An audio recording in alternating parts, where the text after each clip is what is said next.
Sorry. Ayusin mo. Tapos, Bakis mo na ako. Bakis mo ako.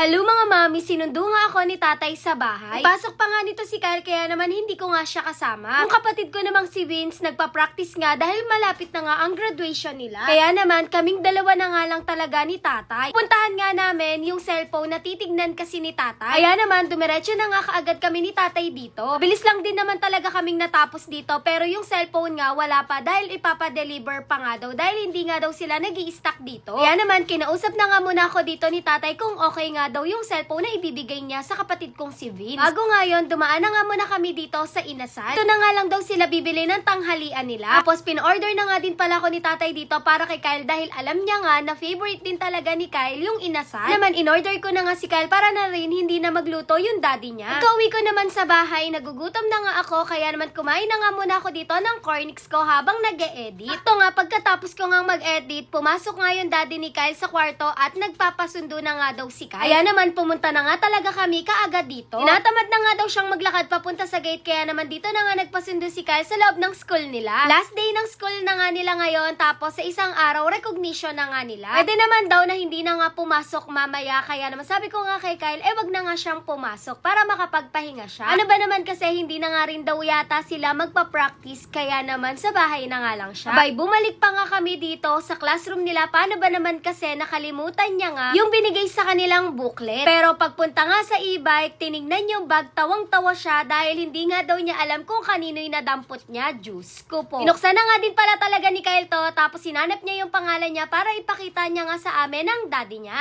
Dalawa yung sabit ko dyan. Ano?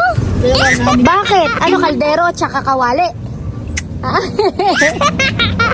Good vibes pa nga si Kyle kanina nung sinundo namin. Pero nung sinabi ko nga magpapagupit siya, nako, grabe talaga. Grabe talaga, hindi maipinta yung mukha ni Kyle dito. At init na daw kasi talaga siya kaya ayaw niya munang magpagupit at gustong-gusto na nga daw talaga niyang umuwi. Kala ko nga okay na kami ni Kyle dito, hindi pa pala, Diyos ko po. Ayan, hindi talaga siya mapakali habang ginugupitan siya. Ito na daw kasi talaga niyang maligo. Next naman, yung daddy niya nga ang nagpagupit. Sa mga susunod na araw kasi talaga nito, sobrang daming magpapagupit na niya. Ano ba naman kasi graduation at recognition na nga sunod-sunod. Kaya naman maaga pa nga lang talaga ay nagpagupit na kami para nga hindi na kami pipila or makikipagsiksikan pa. Natanong ko nga si Kyle dito kung okay na ba kami at bati na kami. Muna nga daw ako maingay kahit 5 minutes lang, Diyos ko po. Feeling ko nga talaga ay naririndi na sa akin dito si Kyle. Paano ba naman kasi ang ingay-ingay ko talaga. Pero maya-maya nag-sorry naman na yan pagdating nga sa bahay. Tapos nag-usap na nga rin talaga kaming dalawa kapag nag-aaway kasi talaga kami ni Kyle, pinag-uusapan talaga namin yun. Antok na antok din pala kasi talaga si Kyle kanina kaya hindi ko makasundo. Okay, nahapunan naman, gumayak na nga si Kyle at naligo. Tapos, sinatid na nga namin siya ng daddy niya. Medyo na late nga si Kyle, paano ba naman kasi tinapos ko pa talaga yung planchahin ko. Kyle kasi maaga talagang gumagayak yan, pero minsan iniintay niya pa kami kasi nga kami yung maghahatid sa kanya. Tapos minsan nalilibang talaga ako sa oras na kailangan na palang ihatid si Kyle. Late din pala yung mga coach and ibang teammate niya dahil nasiraan nga sila coach. Hindi na nga muna din pala kami umuwi kaagad ng daddy ni Kyle at tinignan na nga muna namin si Kyle dito. Tapos nakipagchikahan nga din ng contest sa coach niya. Maya-maya nagpaalam na din pala kami kay Kyle dito. Wala kasi sa loob ko na kukunin pala yung cellphone ng Kuya Vince niya ngayon. Buti na lang at pinaalala sa akin ng daddy niya. Dating namin dito, inopen na nga muna din nila kaagad para makita namin. O diba, unboxing yarn. Sasama nga sana namin yung kapatid kong si Vince kaso nakasingle lang kami kaya naman sabi ko sa kanya, hintay na nga lang kami sa bahay. All goods naman to, kaya naman kinuha na nga rin namin ng daddy ni Kyle. Tapos nagmerienda na nga muna kami bago kami pumunta sa bahay. Ito nga kami dumaan sa bayan at nakita nga naming open yung kinakainan naming fishbola na si Kuya Nick. Ang sarap kasi talaga ng sauce nila dito. Lalo na yung suka, nako, panalo talaga. At katapos naman naming magmerienda dito, dumaan naman kami malapit sa may simbahan. Buti nga at meron pang pantropiko tapos etong avocado. Ano ba naman kasi kahapon naubusan talaga kami at hindi kami umabot. Katapos namin namin magmerienda, pumunta na nga kami dito kila tatay, tapos nandito nga yung kaklase niya. Nabot ko na nga din pala sa kanya yung cellphone niya dito. Dapat nga talaga hindi namin sasabihin sa kanya, pero nalaman niya nga din talaga. Ay grabe, ang ganda talaga ng mga ngiti niya dito, talagang sagad hanggang tenga. Ito kasing kapatid naming si Vince, hindi talaga mahilig manghingi yan. Tipong ate pahingi ng ganto, kuya pahingi ng ganto, nako hindi siya ganun. So na lang talaga magi-insist na bigyan siya dahil nga tahimik lang din yan. First time niya nga magkaganitong cellphone. Sinabi niya nga sa amin na sana daw magka-cellphone siya bago siya gumraduate kahit 11 nga lang daw. Sabi nga namin kay tatay yon kasi hindi rin talaga alam ni tatay. Irinig niya pero parang wala lang nga din kay tatay. Kaya naman sabi nga ni tatay samahan ko siya para nga mabilan niya yung kapatid naming si Vince ng cellphone. 11 nga lang yung hinihingi niya pero 40 na nga yung binigay sa kanya ni tatay. Walang na nga lang talaga ay magtatatalon siya dito. Unang-una sa lahat, hindi kami mayaman, mahirap lang kami. Pero ginagawa lahat ng magulang namin para maibigay lahat-lahat sa amin para sa ikabubuti namin. Alam nyo, simula naging magulang ako, naintindihan ko na rin sila nanay at tatay. Pero hanggang sa nawala nga sa amin si nanay at si tatay na nga lang talaga yung meron kaming magkakapatid. Nag-videohan nga din siya sa akin ni tatay para maipasa ko nga daw sa kanya. Ito nga daw kasi talaga ni tatay makita yung reaksyon ni Vince. Wala kasi siya dito, paano ba naman kasi kanina lumuwas na siya dahil may duty nga siya. Gusto nga sana ni tatay siya yung mag-aabot dito kay Vince. Pero sabi nga ni Vince, ibigay na nga daw sa kanya. Diyos ko po. Serve naman din kasi talaga yan ng kapatid kong si Vince. Yun lang.